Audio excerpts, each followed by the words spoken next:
Hello everyone, फेरि पनि सबैजनालाई स्वागत छ मेरो नयाँ भ्लगमा। हजुर, आज बिहानै घाम लागेको कारणले फेरि पनि मैले मेरो छोरीलाई नुहाइदिउँ भन्ने सोचेर नुहाउनलाई चाहिँ माइत लगेर गएँ। नानुलाई मम्मीले नुहाउँदै हुनुहुन्छ अनि घाम पनि राम्रो लागेको थियो। यति धेरै दिनपछि 3-4 दिनपछि चाहिँ चर्को घाम लागेको थियो अनि फेरि पनि नानुलाई नुहाइदिने भन्ने सल्लाह गरेर चाहिँ आज बिहानै हामी अनि सानो एन्जेलिनालाई नुहाइदिँदैछौँ। अनि तपाईँहरूको दिन कस्तो गइरहेछ?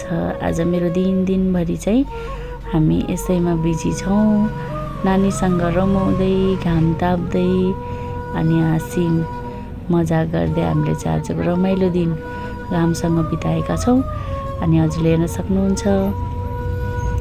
सबैले माया गरिदिनु होला। यदि मेरो च्यानललाई लाइक सब्सक्राइब गर्नुभएको छैन भने सबैजनाले हेरेर एकचोटि सब्सक्राइब पनि गरिदिनु होला, लाइक कमेन्ट पनि गर्न नभुल्नु होला। अनि म हजुरहरूको माझमा यस्तै नयाँ नयाँ भिडियोहरू ल्याउने नै छु। अनि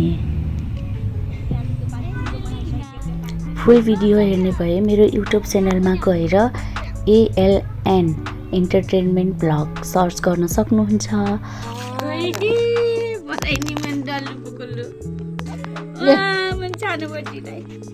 एउटा सानो त्यो 4वटा बच्चा के गरी नुहाइदिन्थ्यो होला है त्यो गाईले।